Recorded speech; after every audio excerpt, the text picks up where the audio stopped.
Hello, this is the Provoked Prawn, and I'm here to talk to you about some of the most interesting devices, parts, and bits of software that I've seen over the last few months. Things that have really stood out to me as interesting and worth attention, and I want to call them out and talk about them briefly. I'll link down below in the description to the full videos that I've done on these things, but I just want to talk about some of these things because they've been really cool and particularly interesting in a number of ways. And we're starting off with this Project Zero motherboard, which is an MSI motherboard which features a really interesting design. It's got some really nice highlights to it, a really nice design style to it, and it's pretty sleek looking and cool. Now I picked this up because I wanted to use it in a Corsair build that I was doing, but the thing that's interesting about it is it has that rear connect design to it. That's what Project Zero means, is that all the cables are at the back of the motherboard.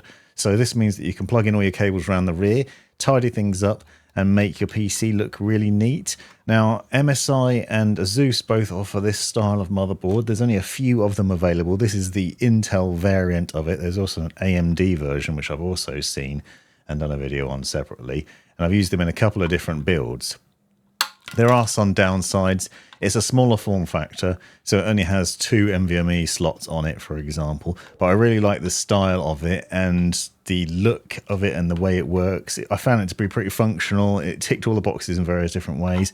And if you've got a case that it will work with, so it needs to be compatible with the case, obviously, then this is a nice motherboard to choose as an alternative to the other options. As you can see, you end up with a couple of cables really on there, depending on how well you tidy it, and that depends how many come out of the pump head. But this includes obviously the AIO pump header, for example, that cable, or the CPU fan headers.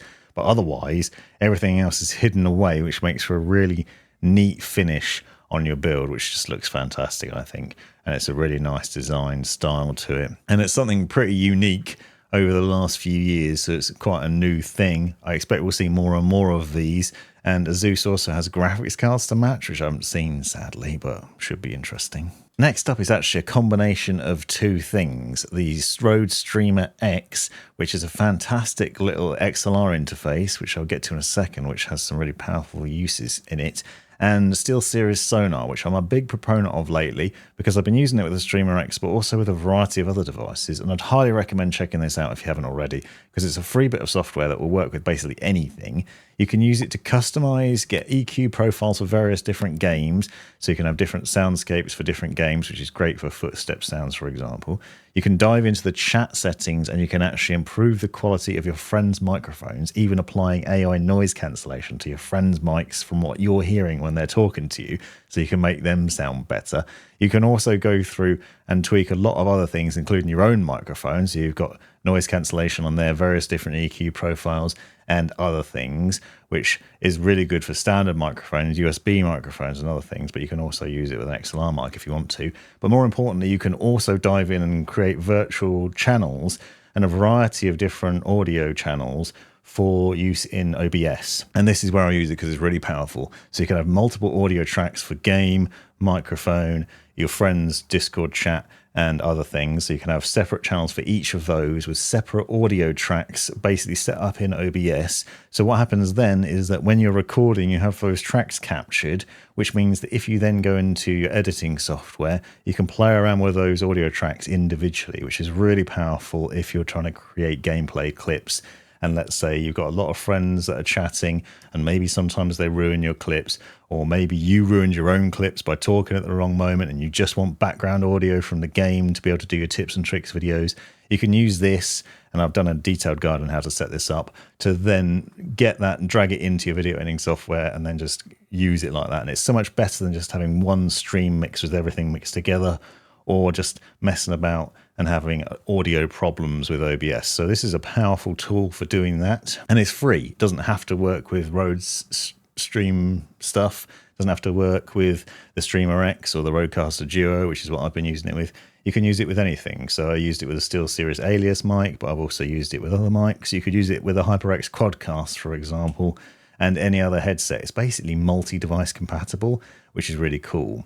However, the Streamer X is also a neat bit of hardware. Now, I've been using the Rodecaster Pro 2 for a while, then the Rodecaster Duo, now the Streamer X. Streamer X is a tiny little box, as you've seen from the initial shots, which also captures HDMI, so you can put a camera into it, an XLR microphone, and you can plug in a 3.5mm headset, so you can monitor wirelessly through, for example, the SteelSeries Nova Pro wireless, plug that cable in and easily monitor like that. So it's really multi-device compatible and multi-use, because you can use it to capture, let's say, a console via an HDMI connection, or you can plug in a camera and capture through that and have a mic plugged into it, like a Shure microphone, then run it through there, get the good sound out of it that it's able to get from that, and then run it into GG and get virtual sound profiles. So combine those two and you can get some really fantastic audio and good hardware combined together. And it's tiny, it's really small, it sits on the desk, barely takes up any room, has these buttons for sound effects and things like that you can easily access,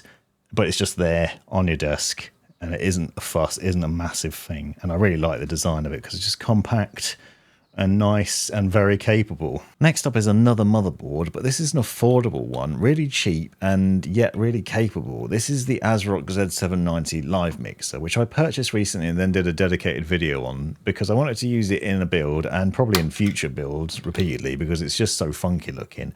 I bought it literally because it was funky looking, but then it surprised me in a number of ways. In some weird ways, like it doesn't have Wi-Fi, for example, while it also has multiple NVMe ports, one of which is Gen 5, so it supports like the Crucial T705 limited edition drive, for example, so you can get 14,000 megabytes per second read speed potentially out of it on an affordable motherboard with DDR5 RAM support, multiple ports for NVMe drives. It made no sense to me in the fact that it was missing Wi-Fi, but it had these things. But it's a really cool looking motherboard, and it was capable. I showed that it was really capable in the review when I talked about it, and when I used it, it surprised me in a number of ways. It's a really nice board, and more importantly, it just breaks from the norm. It doesn't look like the standard ones. It's not black, it's not white, it's purple and white and blue. It's this weird paint effect on it, and it sort of sits really nicely in a case with RGB lighting in it, which I think looks pretty cool. It just has a little bit of backlighting on the back as well. It's got these LEDs down the back, so it gives you some back glow, but more importantly, it just stands out from the crowd, and that was the reason I wanted to get it and see how it worked in the build, which you can see it here in the Montech King 95, which is a nice case that I've also done a video on recently. Another thing which is kind of quirky is this Philips monitor. So this is a 49-inch super ultra wide monitor, which there's a few of now, but not very many do this, where you can turn on an on-screen sniper scope. So this is a zoomed area which you can put on the screen, either straight in the center or at the top, for example, which allows you to see further than you should be able to in FPS games, which is ideal if you're trying to snipe, but you've only got iron sights, or if you just want to see a little bit further without forehead gaming and sticking your face right against the screen. I really like this, but it also is great in other ways. It's an OLED screen, which means the colors and the pitch quality is just fantastic. It's really good looking. It's 5120 by 1440p. You can also do picture by picture, so you can split the screen and you can have two 16 by 9 monitors essentially side by side, but without bezels.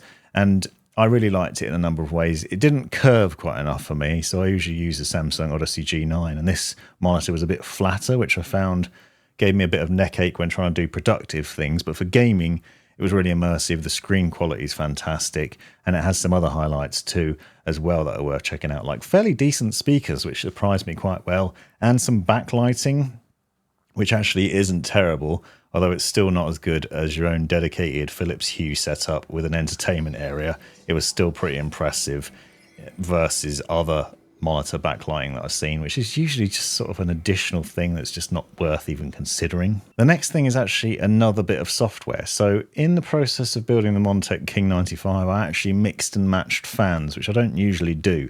So I built it with Montech's own fans, and also I threw in NZXT all-in-one cooler, actually two different NZXT coolers. But when doing it, I wanted to try and find some fans that kind of were similar in aesthetic. So I used NZXT's own Duo fans, which have RGB rings around them, because they're kind of similar to the Montech fans that I was using in the build, at least if you just glance at the case. Not if you fully stare at it, but if you just glance.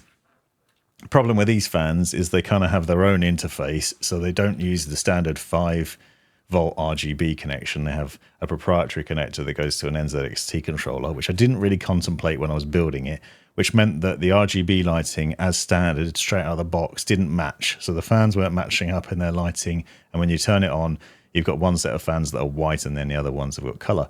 The solution, though, is SignalRGB, which really surprised me. And that's because it's just so powerful and easy to use. I installed it and immediately it recognized everything in the case. The graphics card, the fans, both sorts, the NZXT fans and the Montec fans, and also things outside the case. So the keyboard, for example, all picked up by Signal and all automatically controlled. And it was just clicking buttons in SignalRGB to change the RGB lighting. If you've not used Signal already, I recommend giving it a go. I was really surprised by it. I've heard people talking about it in the past. I've always sort of been meaning to try it and never did. And for this problem, trying to get the RGB to match up, it worked really well. There was one downside in that the LCD screen on the Kraken cooler didn't work anymore. But apparently they're working on a fix for that. I found out since I did that video. They mentioned in a comment to me that they're working on a fix for that. So they're probably going to roll out support for that in future as well. So I think that's really nice. Another bit of free software. You can pay for more access to other things with it, but it is free to start off with. And I was just surprised by how powerful and useful it is. The final thing that I've seen recently and purchased for myself won't be useful for everybody, but maybe if you're a content creator or if you just like funky lighting, then it might be. So this is an Amaran light, which is by Aputure. It's a portable light because it has its own built-in battery, but as you can see, it's RGB, so you can make it into your own lightsaber if you want to. Now, I bought this with the sole purpose of using it for a top-down lighting solution, but it's so feature-rich. It's really nice. Now, it is expensive. I will say that. It's pretty expensive, but that's to be expected from Aputure lights. I've got some really nice Aputure lighting already, and this is just an additional one. It's a tube light with its own battery pack, but you can also plug it directly into the mains. It's got adjustable hue, saturation, so you can do the color temperature and adjust that to match your camera. You can also tweak it and obviously have loads of different RGB effect on there. It's got various different effects you can cycle through. It works with an app, but it's also mountable. So it's got threading on it, so you can mount it to standard threads. So I've got 2 clamps and I've basically mounted it to my overhead system, which then means I can point it downwards onto the desk and have some direct diffuse lighting straight down from a top-down shots to improve the quality of those, because I was getting some shadows from the surrounding environment. But I really like it. This was like one of those purchases that I'm really pleased with, because it basically improves the lighting situation and hopefully improves the quality of my videos. Small things that you wouldn't see normally, but I've done a behind-the-scenes look at my setup. If you want to check that out, I'll link to it in the description.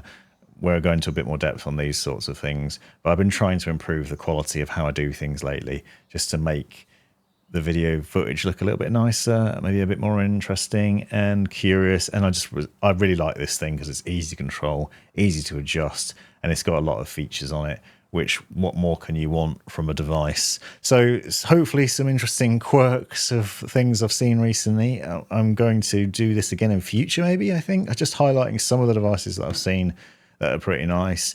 I've got some more coming up in the near future, which I already know are going to be interesting. So let me know if this has been a cool or useful video or interesting in any way down in the comments, and then maybe I can come back and do another one in the future. Thanks for watching. You've made it right to the end of the video, you brilliant legend you. If you've enjoyed it, click that subscribe button, give me a thumbs up, and drop me a comment down below if you've got any questions. If you really enjoyed it, consider joining the channel and see the benefits of doing so.